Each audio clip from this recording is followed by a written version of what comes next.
Bagi yang suka investasi, memiliki lahan kebun sawit bisa jadi bahan pertimbangan.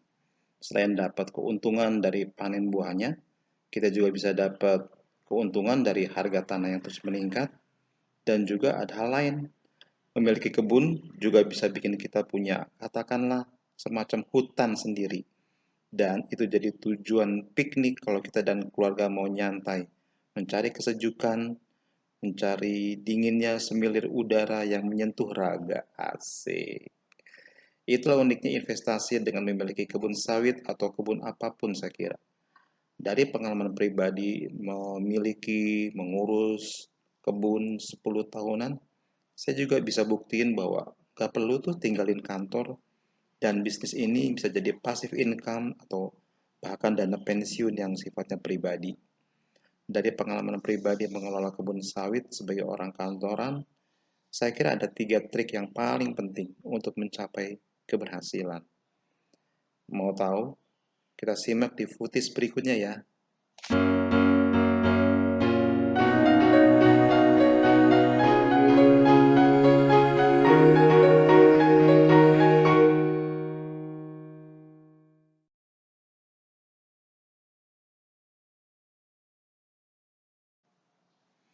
Punya kebun sawit itu menguntungkan. Betul-betul menguntungkan. Di tahun kedua sejak penanaman, kita bisa mulai mendapatkan hasil atau buah pasir. Kalau pohon udah umur 5 tahun, biarpun perawatannya standar dan pemupukan nggak jor-joran, nggak overdosis, hasil 1 ton per hektar sekali panen tercapai dengan nyantai. Kalau mau jor-joran dengan pupuk, malah ada yang bisa dapat 2 atau 3 ton per hektar. Well, kalau saya sendiri sih kurang aman ya. Malah takut kalau ada orang bilang 1 hektar dapat begitu banyak atau bahkan 4 ton. Karena itu sama aja kita ngasih doping ke pohon sawit kita. Kasihan dia. Saya pikir sih saya ambil langkah aman 2 atau 3 ton lah. Nah sekarang itu sendiri. Berapa keuntungannya dengan harga buah sawit per awal Desember 2020 udah 1,8 juta per ton harga di kebun. Mantap kan? Mengenai berapa sih hasil idealnya, saya akan bahas di video yang lain. Oh ya, kepemilikan kebun sawit itu biasanya sih 2 hektar per kafling. Nah, dengan adanya rencana B100 atau solar berbahan murni minyak sawit CPO dari pemerintah, prospek punya kebun sawit itu cukup cerah. Memasuki 2020 aja Indonesia ini udah masuk penerapan B30. Artinya 30% dari solar itu ada berbahan crude palm oil atau minyak sawit. Jadi itu yang bikin harga sawit di Indonesia ini sekarang ini stabil. Gak gonjang-ganjing seperti dulu sebelum penerapan B20, B10, B30 dan segala macam. Nah, bagaimana kalau nanti Indonesia benar-benar dalam beberapa tahun lagi mengimplementasikan B100 alias semua solar berbahan baku CPO atau minyak sawit 100%. Mantap kan? Banyak orang yang sotoy alias sok tahu bahwa investasi dengan memiliki kebun itu resikonya tinggi banget. Sebetulnya itu ada benarnya, tapi itu relatif. Makanya bukan mau nyobong, saya punya pengalaman dan itu saya mau share untuk teman-teman. Sebuah bisnis perlu dipertimbangkan matang-matang. Jangan terlalu ngoyo, buatlah invest kebun skala kecil dulu. Jangan gegabah dengan investasikan semua uang Anda di situ dan akhirnya bermasalah di kemudian hari. Sekali lagi, ini pengalaman pribadi saya. Begitu udah enjoy dan terbiasa, silakan lanjut ke skala lebih luas. Oke, jadi apa nih 3 trik sukses punya kebun sawit buat orang kantoran di mana panen bisa terjadi mulai tahun kedua? Sebetulnya ada beberapa trik lain, tapi pengalaman saya pribadi sih 3 inilah yang paling top Marco top yang saya akan sampaikan di sini.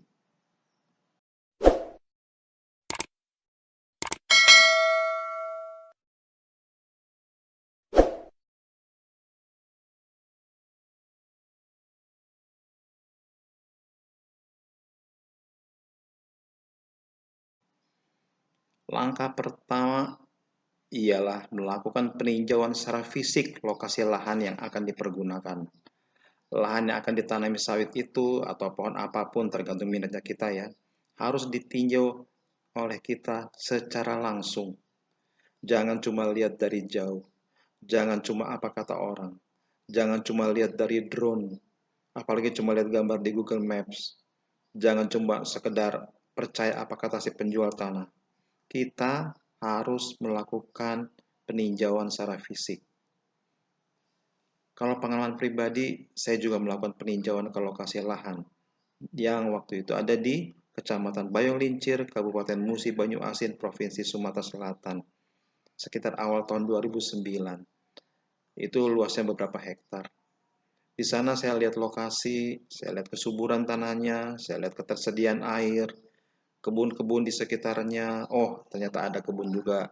Kedekatan dengan desa, orang-orang yang berkebun di sana. Saya juga cek surat tanah, segala macam lah.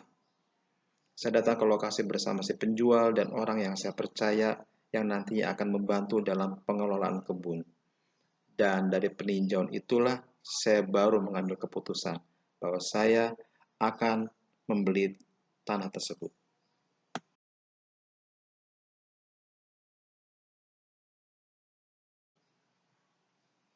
Langkah yang kedua yaitu saya mengecek keabsahan surat tanah. Jadi benar-benar setelah langkah pertama kita cek kondisi lahan dan kita serek. Langkah kedua adalah kita harus mengecek baik-baik keabsahan surat tanah. Surat tanah itu bisa sertifikat, bisa girik, atau yang lainnya. Untuk sertifikat hak milik di Indonesia ini, seseorang hanya bisa memiliki maksimal 2 hektar. Kalau mau lebih luas, bisa dipecah-pecah dan dibuat atas nama kita dan orang-orang dekat, seumpama bapaknya, ibunya, anak pertama, anak kedua, dan seterusnya. Usahakan kita melibatkan notaris untuk akte jual beli dan ganti nama. Saran saya sih kalau kita punya dana untuk katakanlah 10 hektar, sebaiknya kita urus untuk pembelian 4 hektar atau maksimal 5 hektar saja. Sebagai pemain baru, jangan maksa. Ini untuk mencegah biaya tak terduga. Ingat loh, untuk kebun sawit ini kita nggak akan dapat pemasukan sama sekali selama 2 tahun. Paling selama 2 tahun paling cepat. Dan itu malah kita akan keluar duit non-stop. Dari beli lahan, beli bibit, nursery, penanaman. Itu pun ketika berbuah dia masih buah pasir atau belajar berbuah, alias buahnya belum banyak. Ngomong-ngomong soal harga lahan, di Indonesia ini udah banyak harga 1 hektar lahan kosong sawit dihargai 1 miliar. Loh, kok lahan kosong kok 1 miliar? Iya, jadi jangan sampai baru minat mau punya lahan untuk dan itu kebun, harganya udah ketinggian. Wajarlah tanah makin mahal.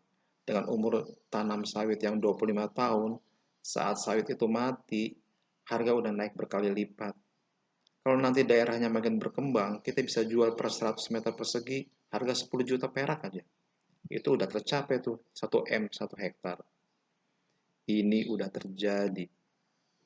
Pengalaman pribadi, karena surat tanah saya cuma surat pengelolaan hak, saya harus bolak-balik ke kantor kepala desa. Ya tentunya harus cuti lah untuk ngurus beginian. Ribet iya, capek iya, nyogok ya, kalau sama tau lah.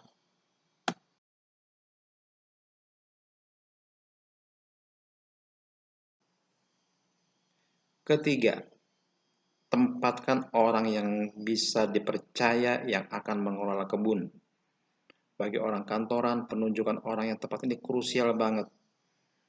Ini karena kita akan meminta seseorang untuk mengelola aset milik kita, di mana kita sendiri berjarak jauh atau mungkin sangat jauh dari lokasi kebun. Begitu kita udah serk dengan seseorang, pastikan dibuat surat perjanjian kerja di atas materai tentang hak dan kewajiban bagi Anda selaku pemilik lahan dan pegawai Anda di lapangan. Selama dia bekerja, jalin hubungan persahabatan, jangan jaga jarak, perhatikan mereka karena mereka juga butuh perhatian yang perlu kita berikan. Pengalaman saya pribadi, saya bekerja di Cikarang, Bekasi, sedangkan kebun saya ada di Sumatera Selatan. Kebanyakan jauhnya, ini artinya saya cuma bisa 5 atau 6 bulan sekali ninjau lokasi lahan dan ketemu pegawai saya yang saya buatkan pondok khusus untuk mereka mengurus dan menjaga kebun. Tapi di lokasi kebun sana ada teman saya yang bahkan dia di Sulawesi Selatan, ada lokasi kebun di Sumatera Selatan. Saya buka kebun dengan beberapa teman dengan total luas lahan 21 hektar, di mana satu kepala keluarga suami istri mengurus 7 hektar. Jadi saya punya 3 kakak dan mereka semua harus saling menjaga, saling mengawasi. Saya punya nomor telepon mereka semua. Saya beberapa kali ganti pegawai, tapi nyaris nggak pernah jadi masalah karena sudah dibikin aturan yang jelas. Kecurangan atau ketidakjujuran bisa diminimalisir. Nanti detailnya saya bahas di video berikutnya ya.